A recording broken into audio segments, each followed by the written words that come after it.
Wow, thank you. Thanks for coming and sitting down. I appreciate it. Of course. So, tell me a little bit about the roles that you're playing. So, It's, well, you know, in the ensemble, you're not only just wearing one hat, you're wearing multiple.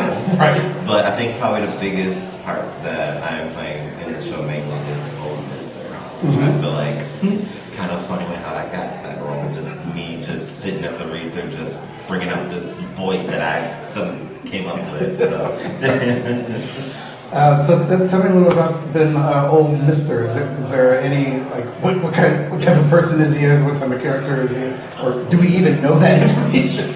I actually did sit recently and rewatch the original movie. Oh, okay. And I kind of was just watching his mannerisms, and you know, Old Mister reminds me of a lot of older men in my life. Not that they were like Old Mister, but you know, right. Older black men have a certain way of acting, especially a certain way they were raised. Yes. And just like, you know, looking at his character is kind of like this very wise older man, but he doesn't have like a lot of love that comes off of him. He's very much like, just like, I raised you.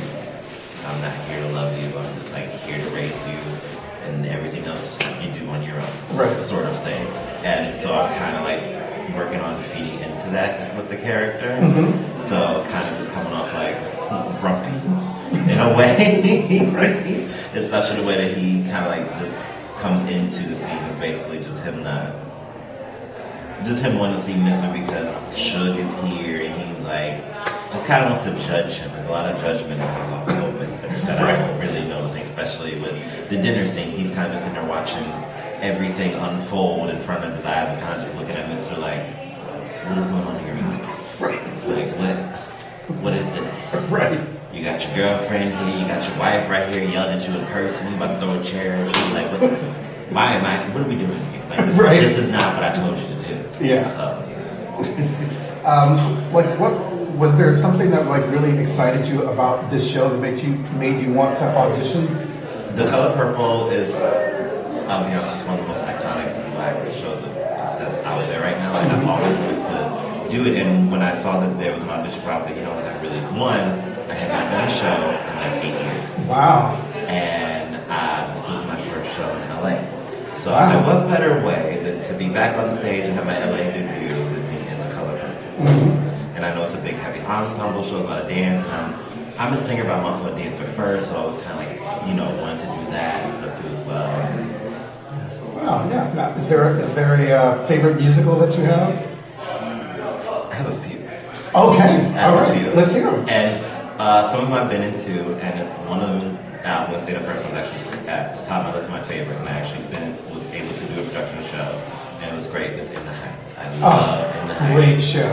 Yeah. I love Wrench is my favorite, and still waiting for the day I can do that and play my Dream Role of Collins. Oh, okay. What's my favorite? Right now, those are the only two I have top of my head. It's great and In the Heights. Wow. Yeah. So you mentioned your dream role, Collins. Yep. I've always loved the role of Collins, and it's kind of like his the vocal for his role is in my realm as well as a baritone bass. Right. So I'm like, all right, this role is something I need to play eventually. Right. So as I sung at the audition too as well. So, well, there's so many productions of Rent going on. There I think there's been like 5 within the last few months. No, so I'm gonna get the next one. Right. But so you mentioned you've done dance and you were away from theater for a while. So is there a reason why? Was it because of a survival job? I know many of us out here have survival jobs. Well, it was a mixture of, I was living in Maryland. My cousin runs a theater company out there. Oh, nice. And I'm not going to say my mentor, he is my mentor.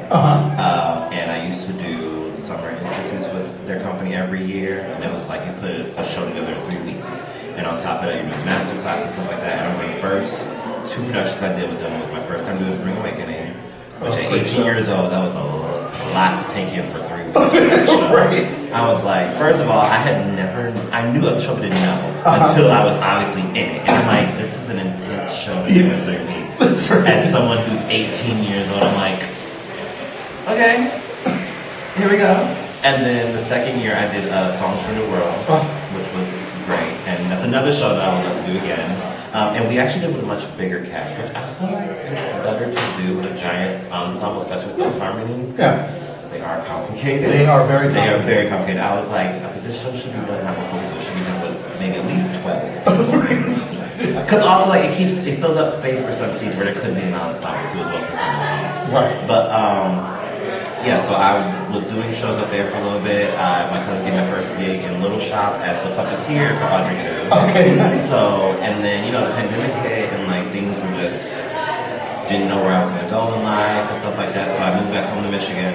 And I came out here to Allee, and I just hadn't just wasn't doing theater for that. I was focusing on my own music because I can write as well. Okay, nice. So, and then, you know, once I met a friend of mine who's in the show with me, and, you know, he told me how he's doing theater here, and then I kind of found the love again for theater. And so I started seeing him in shows, like friends shows. I'm like, I think it's time to make my comeback to the stage. So, and here we go. Oh, that's a great story. I love that. I love coming back to theater. Yeah, theater's always been like home.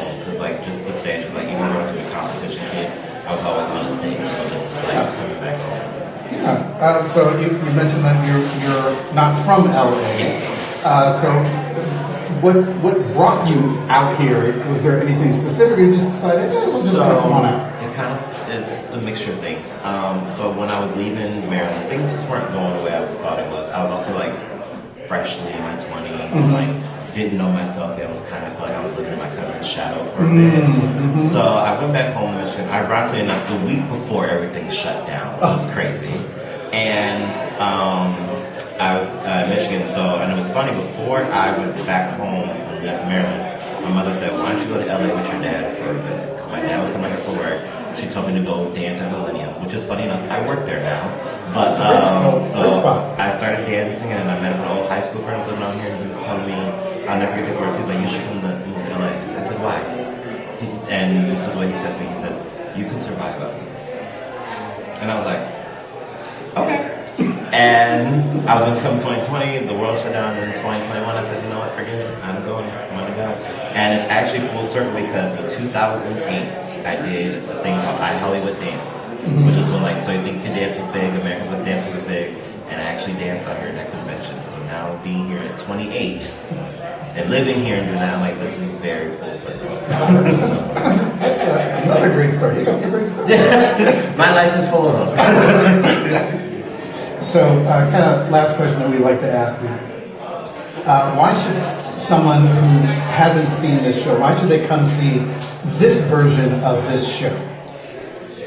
I feel like, especially in the time that we're living right now, this show has a lot of culture to it and a very powerful message of sisterhood. And as much as people, I don't think they realize it, Color Purple is a queer show, a queer movie. And it is. I was talking to someone about it. I was like, people don't really realize how much of a queer movie, black queer movie and show that it is. Because Celie literally does not like men. Like, she's in love with Shook, and Shook is a bisexual woman. So I feel like a lot of people should come see the show for not just that reason, but there's a lot of culture and a lot of stories, especially because the time the show and movie takes place in a very historical time of, you know, like after slavery and still some slavery going on too as well, that people don't really pay attention to happens in the story too.